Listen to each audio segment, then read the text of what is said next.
frequent attender of this coffee and a speaker in the past, and so we look forward to hear what he's got to say today. Good morning, everybody. Everybody hear me? Hey, Vaughn. Yep. Now, I told Steve you could probably hear me now, but then that messes Luke up back there because he's, excuse me, he's videoing all this, and that is a YouTube feed, and I think you can go to Southeast Community College and check that out. So anytime you miss one, you can still go.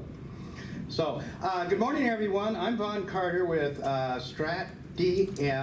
And I got to think, I presented here, three and a half years ago, and pretty much explained what I was doing at the time. And since then, I've been to a lot of these, and I got to think, well, what are the presentations that I found the most informative, the most fun, the most entertaining, that sort of thing. And I guess the ones that really kept popping to mind, and I won't mention any in particular, are the ones where the entrepreneur, the business owner, or whatever, sort of described their journey to get where they are now. And so that's sort of what I wanted to do today, is just sort of explain a little bit about my journey and how I got to where I am now. Where I am now is I'm kind of semi-retired. Not completely, because I just don't want to sit around.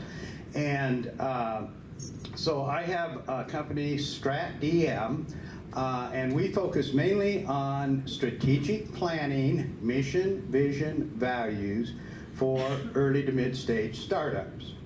Now, I don't know why, because I got no money. But I just really enjoy working in that space. So anyhow, but I'll get more into the model and everything that I'm doing right now in that space.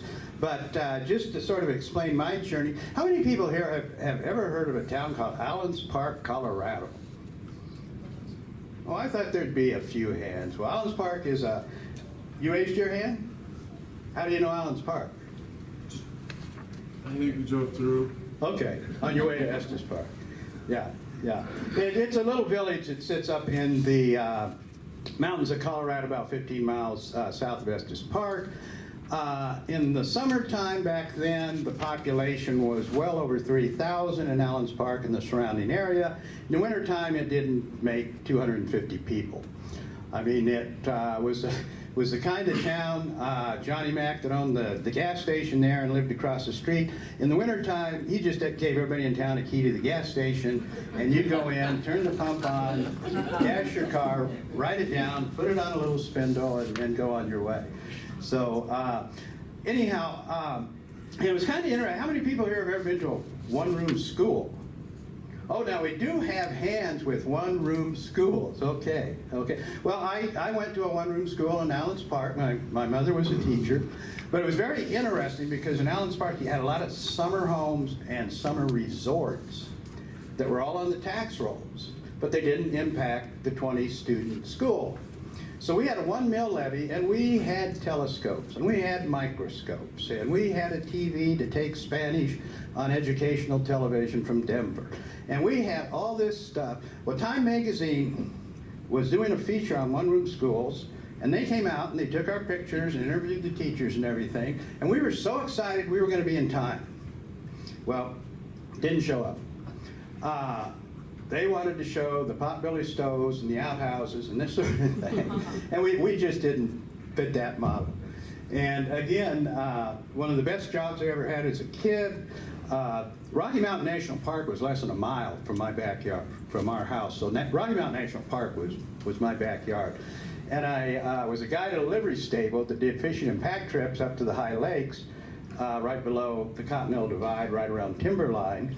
And we'd guide parties of professors and doctors and lawyers from Kansas, Nebraska, Iowa, up there. And we had to guide them up there, pitch the tents, cook the dinner, feed the horses, and then we got to fish all day. So that was a great job, sitting up there like a Coors commercial with snow still around you in August, fishing all day. Got $5 a day and room and board. But anyhow, I had always wanted to be in the theater.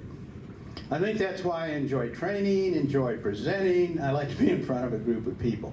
So while I was in high school, a college from Nebraska called Doane College came out there and did a summer repertory theater. And we did a matinee and an evening performance 5 days a week. And that's how I got to know Doane College. So I ended up coming out here and going to Doane, met my wife, moved back to Colorado after my father died and took over his real estate office. And then in Colorado, I had 3 businesses. Carter Realty, it was a little 5-desk office. IE, Innovative Enterprises. Back then we called it an advertising public relations firm. We did a lot of graphic design. Today it was branding, marketing, that sort of thing. And then I had a retail outlet. I became president of the Chamber of Commerce, which was a good experience. Has anybody ever been through Lyons, Colorado? Okay, I started a festival there, and it's still there today, called the Good Old Days. And it's a big weekend festival and everything, but I was on the Chamber of Commerce, then got elected to mayor of the town. And through that experience, I got to serve on Colorado Municipal League Legislative Advisory Committee and Governor Lamb's Front Range Development Task Force and Boulder County Consortium of Cities and an organization called Dr. Cog, Denver Regional Council of Governments, which was an 8-county federal A95 review agency and planning agency. And I sat there and participated in the very first vote to build a new airport in Denver. And 25 years later, they opened the new airport there in Denver. But that's where I really got my first exposure to facilitated processes, because the town of Lyons, they had a comprehensive plan a number of years ago when they needed to build a new water plant to get federal funding. They needed to have a comp plan. The engineering firm that was building the water plant grabbed some county data, state data, boom, boom, boom, put together a nice thick thing like that. It sat on the shelf gathering dust, and all of a sudden we start getting pressure for annexations, subdivisions, that sort of thing. And I said, we need something better to guide the city. So we were lucky enough to get grad students from the University of Colorado, Planning and Urban Development Department, came in and did a year's project facilitating meetings with citizens, business leaders, town officials, this sort of thing, and really put together a solid, comprehensive plan that the people wanted and would guide the future of the town. And it's turned into a pretty neat little town. So, but that's when I first got involved with facilitated processes. Well, after that experience, I moved to the West Coast, San Francisco, I worked as a headhunter, executive recruiter, recruiting technical and management talent for companies in the Silicon Valley. Lived in Marin, worked out of the Pyramid Building, rode a ferry boat to work and back every day, great way to commute, and recruited people in the Silicon Valley. And this was back when the two Steves had just introduced Apple to the market.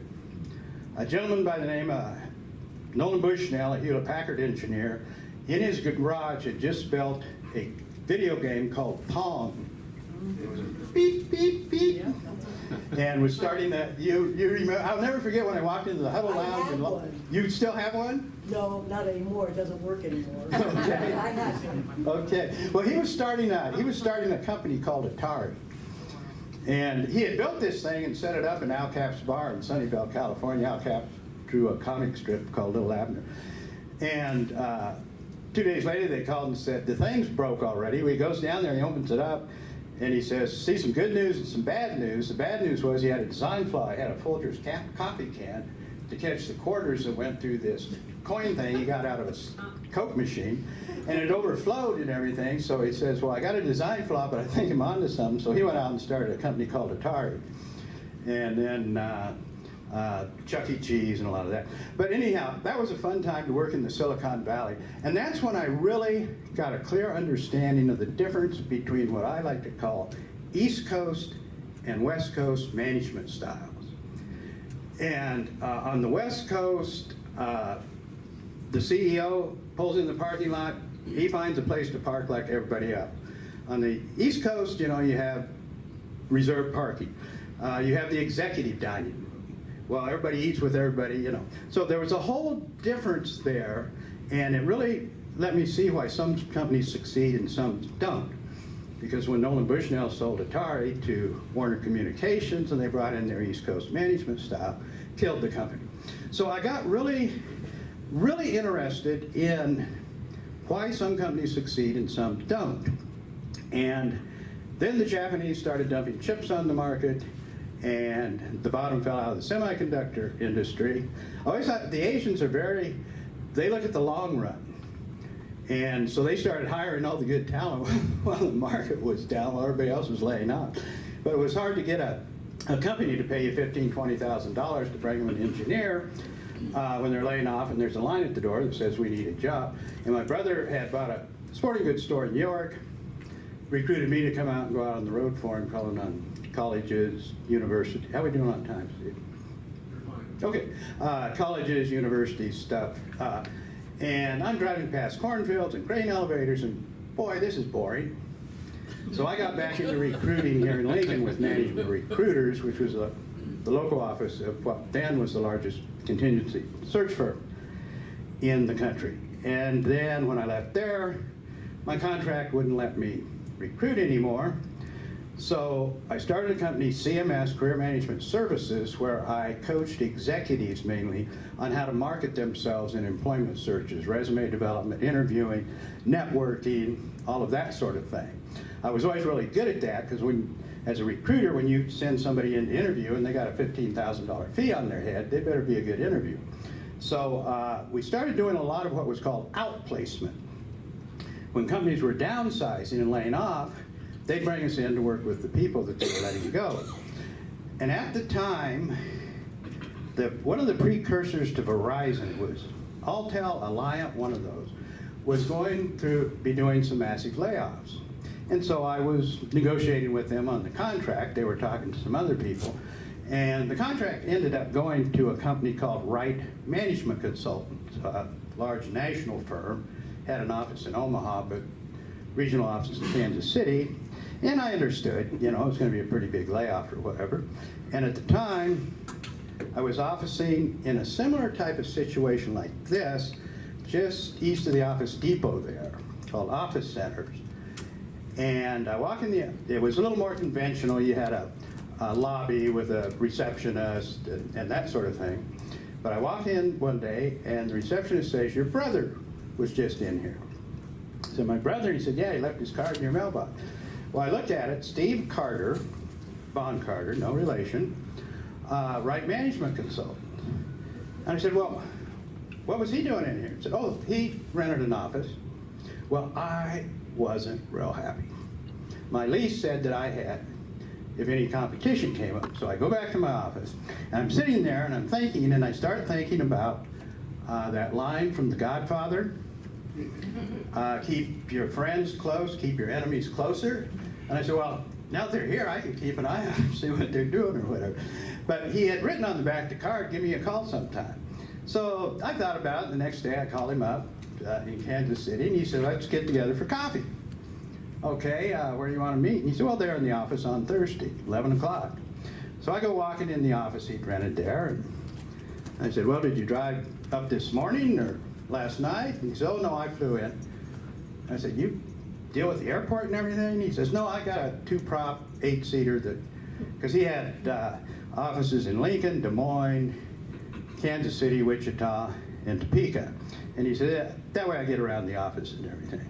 And I thought, well, that's a lot of fuel just to come and have coffee with someone, but figured maybe you need to talk to a line or whatever. Well, anyway, talked with him for about a half an hour. He calls me up the next day and said, "I talked to my manager in Omaha, Mark Hirschfeld." He was an old Gallup guy. And he said, he'd like to talk with you. And so I give him a call. So I called him, and he invited me up to their Omaha office, and he had me talk with 2 or 3 people. And I come back the next day, Steve calls again and says, "Mark really is impressed with you. I'd like to invite you down here to the mothership and see what we're all about." He said, "I'll pay your way." Well, my wife likes to shop in Kansas City. So we drove down, him in his beautiful offices in a big office building in Overland Park. His wife and him took me out to lunch at the country club, come back, I talked to like 5 or 6 people, and on the way back my wife says, "What's going on?" And I said, "Well, I don't know, they want to hire me or buy me or something." Well, he calls me the next day and says, "I want to buy your company and you can run the Lincoln office." So I got a chance there. Right Management had a great, they did outplacement, but they also did management consulting, organizational development, performance improvement. That's which worked out great, because when the market was down, outplacement. When the market's up, management consulting. So I got to work with some of the top management consultants in the country. And through there, and I guess I'm getting kind of low on time here, and I did want to get into what I'm doing right now. So anyway, from that experience, a number of years ago, I started the facilitator for you and was going to do neutral process facilitation. Got very plugged into the startup entrepreneur scene, and just the first of the year did a major pivot because I realized one of the major things that early to mid-stage startups need is a good strategic plan. A mission which is external, a vision which is internal, and a mission which is practiced at all levels or values which is practiced at all levels of the organization, internally and externally. And that, more than anything else, that's the foundation that your larger business plan is built on. That, more than anything else, drives your brand and your culture, and it affects all of your other operational models, your income, your revenue model, your business model, your hiring model, your marketing model, are all driven by how is this helping us to achieve our mission, fulfill our vision while staying true to our values. And when I first got into strategic planning, they said, you know, a mission should be one sentence. Well, you had these big, long sentences. One of my favorite missions at 6 words is, we help coaches and players win. Huddle. They say nothing about state-of-the-art, real-time, SaaS, cloud-based, digital, da-da-da-da. We help coaches and players win. And so I'm doing that mainly, about ready to wrap up. 2 minutes, okay. So I'm doing that, and I've narrowed it down from the, multi-session type of strategic plans when I was on the team that did Harley-Davidson's 5-year plan. It's a 1-day process. We have the whole team there, so everybody buys into it. We have rules so that everybody's ideas get on the board. And when we're done, we have a dashboard so they can measure the progress. We do continual follow-up. And one of the things we really, really encourage is out-of-the-box thinking as we go through this process. And I'd love to get into it deeper, but I'll answer questions. And so, yes, Steve? Well, in your experience, especially working with small businesses and stuff, what are some of the most common mistakes you see made that could be prevented? Well, one of the most common mistakes I'm seeing made in the innovation space that I'm working mainly in, which are people that are developing platforms and apps and this sort of thing. They are really focused on their platform and their app. And some of them may be developing it in a dorm room at the university or something. Some of them may have office space. But they're really focused on building what's called their MVP. You know, if you click once, it'll do this. If you click twice, it'll do this. Da-da-da-da-da. And they really lose perspective of business strategy. Yeah, as Brian Adiger says, it's not a matter of can it be built, but should it be built? And again, I think the strategic plan fits so well into your lean startup models, your traction, entrepreneur's operating system model, managed by objective, total quality management. That supports all of those. And they really need to focus on that. And then when they start hiring, their culture, their internal culture, proper onboarding, proper stakeholder engagement. Anyone else? Yes? What when people do their mission and vision, is it hard for them to understand which is which? People start out confused. Well, what's our mission? Well, to make as much money as we can. No, Yeah. that's a vision. Okay. The mission is external. Why are you in business? What is it you're providing? It's not we're just a restaurant providing food. It's, what's the atmosphere going to be like? What is your model? What is your, and then the vision is where do we want to be in 2, 3, 5 years? Anyone else? Well, What would you suggest on for, you mentioned earlier, one of the problems with the niche you've selected to work with is often they don't have money. If we have people in the crowd that are solopreneurs and it's just them right now, what can they do with, short of doing a one-day session and all that kind of thing? yeah. Actually, I give away more than I charge for it. It seems like, but these are companies that I really see a future with. And a couple of them, after that process, was able to get on board as an independent contractor, as like a chief strategic officer, that sort of thing. And then I've got one client who's going to get me a company car here just shortly. So, but I'd be willing to talk with anyone and just explain the whole thing, to the whole concept, and give them some ideas on how. And for my one-day program, it's pretty inexpensive, but the idea there may be some long-term relationships after that. Yes? Through all of your years and all of your trials, what do you think is one of the most trials of adversity that you have faced?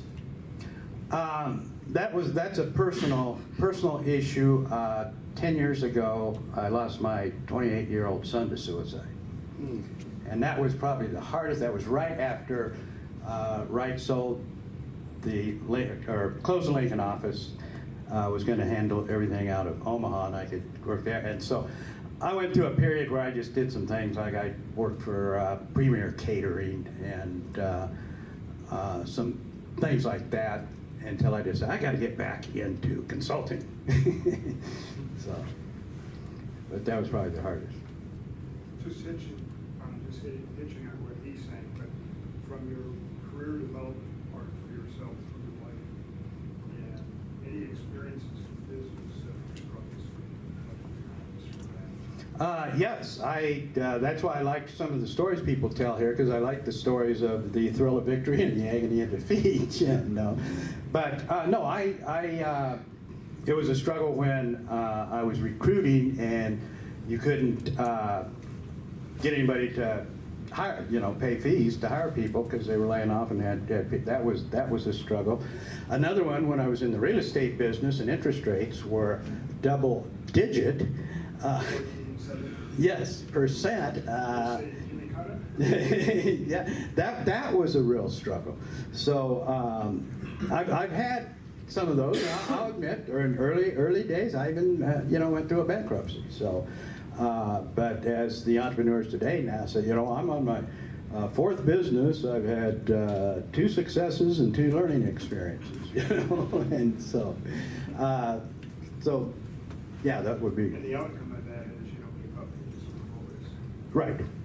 And I think in a business, you're always pivoting. Yeah. I mean, I just did a major pivot to do what I'm doing now, and went through a whole validation process where I did it free for some companies just to validate the whole process. And so,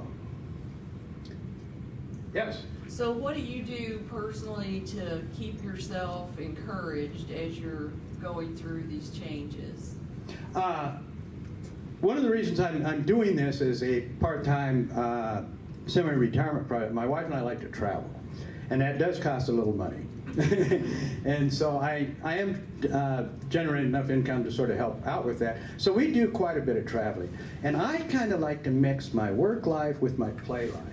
So I work when I'm on the road. I play when I'm here in town. I always think back to, there was a guy on a beach with his laptop and his cell phone, and people walk by and, well, there's a guy that doesn't know how to relax. And I said, no, there's a guy that knows how to work. So.